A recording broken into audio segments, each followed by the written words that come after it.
Kula niku penyakit saya kista, Pak.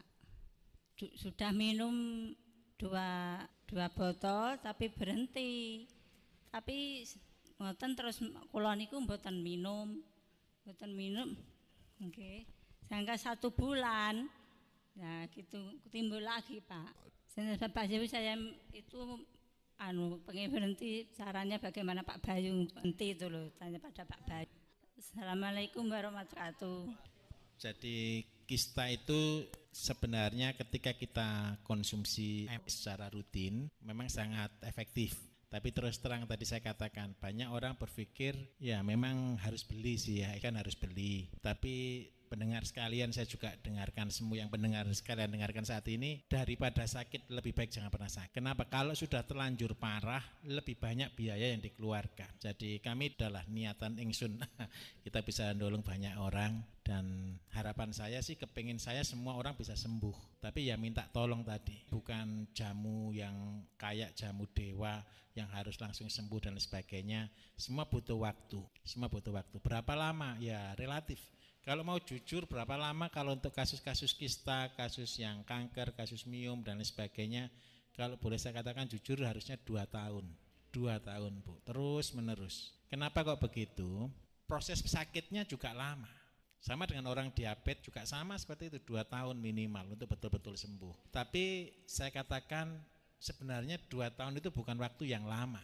Itu sangat cepat kok, daripada kalau sudah terlanjur sakit berapa tahun. Tadi itu sakit mulai 2007 sampai sekarang sudah lama loh Pak ya, 5 tahun lebih. Nah, daripada sakit lama lebih baik kita sembuh, ada harapan untuk sembuh.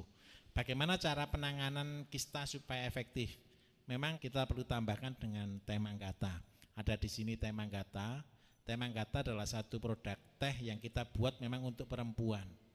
Saya kepingin sekali ini pendengar ini, jangan sampai putrinya besok-besok kena kista, kena miom atau kena kanker mulut rahim. Kenapa kok begitu? Kalau sudah terlanjur kena, penanganannya lebih lama, pengobatannya lebih banyak biayanya. Tapi kalau belum sakit, itu yang paling efektif. Kenapa kok begitu? Kalau dia belum sakit kan tidak usah sampai sakit. Seperti itu. Coba minum teh manggata aja 1 bulan 10 saset aja. Itu sudah sangat membantu dan ada harapan tidak akan pernah kena miom atau kena kista. Jadi kita ada gerakan GSPI yang kita banyak nolong orang di situ.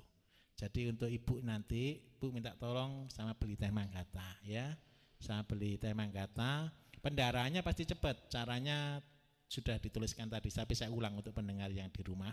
Jadi untuk kasus-kasus yang pendarahan terus, ini juga ada kapan hari. Kemudian saya kasih cara seperti ini. Jadi ambil rumput teki 2 atau 3 biji Bu, direbus sama air 1 liter sampai 1,5 liter.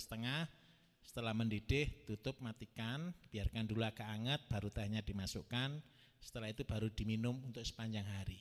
Minum 10 tetes 3 kali sehari. Dan saya katakan itu mujizat. Kenapa kok saya katakan mujizat? Dalam waktu 1 bulan kurang pendarahannya sudah selesai dan hari ini sudah sembuh. Nah, kalau kasus-kasus seperti itu kenapa kok saya senang? Kalau dia sembuhnya cepat saya lebih senang. Kenapa tidak sering telepon lagi nanti? Harapan saya seperti itu. Ya Bu, jangan tolong sabar. Hindari yang bermicin, yang bukan bermicin artinya mengandung pengawet, mengandung MSG. Hindari yang ayam potong, ayam ikan yang dikasih makan konsentrat yang mengandung hormonal. Banyak makan sayur hijau, banyak makan yang bergizi, tapi yang bagus. Daging tidak apa-apa, daging ayam, daging ayam kampung, daging sapi, daging kambing tidak apa-apa. Hindari lemaknya, itu yang paling penting. Terus yang kedua, nanti ampasnya, waktu ngerebus tadi kan ada ampasnya, ditambahi air, dipakai untuk cebok Bu. Biar kadang-kadang kan begini, kalau sudah kena kista itu waktu pendarahan, itu kadang-kadang disertai gatal. Kalau gatal biasanya dikukur. Kalau sudah dikukur biasanya infeksi, malah tidak karu-karuan. Lebih baik itu diatasi secepatnya. Ya Bu, nyuwun tolong nang saras, ngoten lho. Kula lebih hubungan dengan saras. Bisa Mas, sudah ratusan orang sudah membuktikannya. Minimal 6 sasi Bu, terus rutin minimal 6 sasi. Jadi teh manggata itu kalau saya jelaskan bahannya, teh manggata itu dari daun teh. Ada juga benalu ketepeng, ada umbi manggata. Umbi manggata itu rumput teki.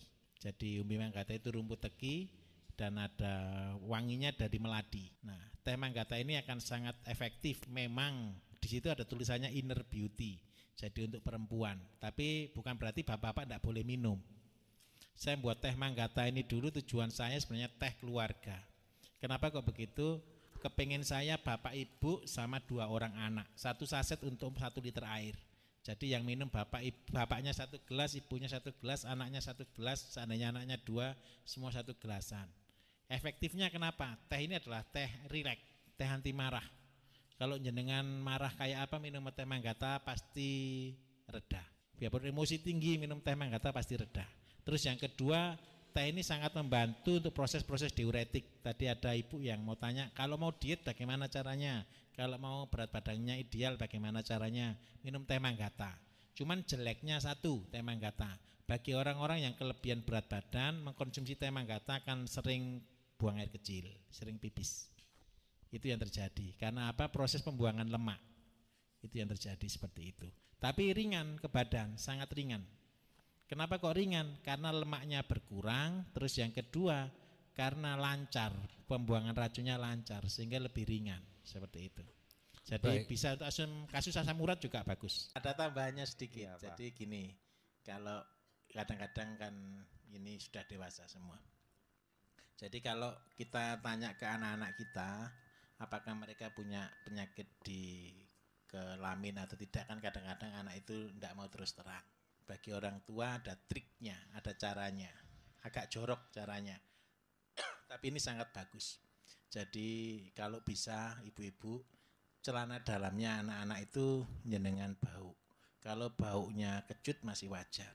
Tapi kalau baunya ndak enak, itu berarti ada penyakit di dalamnya. Khusus untuk putri. Soalnya kadang-kadang kan begini. Anak-anak kita ndak akan cerita kepada kita. Malu gitu loh. Terus yang kedua takut. Lah nanti ceritanya begitu sudah parah baru ngomong. Nah sebelum parah diusahakan seperti itu. Jadi dicium dulu celana dalamnya. Kalau itu basah dan baunya, kalau kecut masih wajar. Tapi kalau sudah baunya apek, terus baunya sengir, itu rata-rata sudah mulai keputihan parah. Saya minta maaf, saya ini ciuman saya dikaruniai luar biasa. Saya ketemu orang kadang-kadang sudah hafal dengan bau keringetnya orang gara-gara ya terlalu banyak pasien memang yang saya tangani. Jadi sering waktu saya naik, kadang-kadang saya sering Pak Bu, saya sempatkan kadang-kadang ya naik sepeda keliling kota gitu. Saya papasan dengan orang gitu kadang-kadang kalau dia sakit kanker ya tak uber, tak datangi, tak omongi gitu aja sudah. Baunya khas yang tidak bisa ditipu. Bau keringatnya khas. Itu orang sakit yang kanker. Apalagi kalau sampai keluar nanah jarak 10 meter aja minta ampun baunya. Dapatkan jamu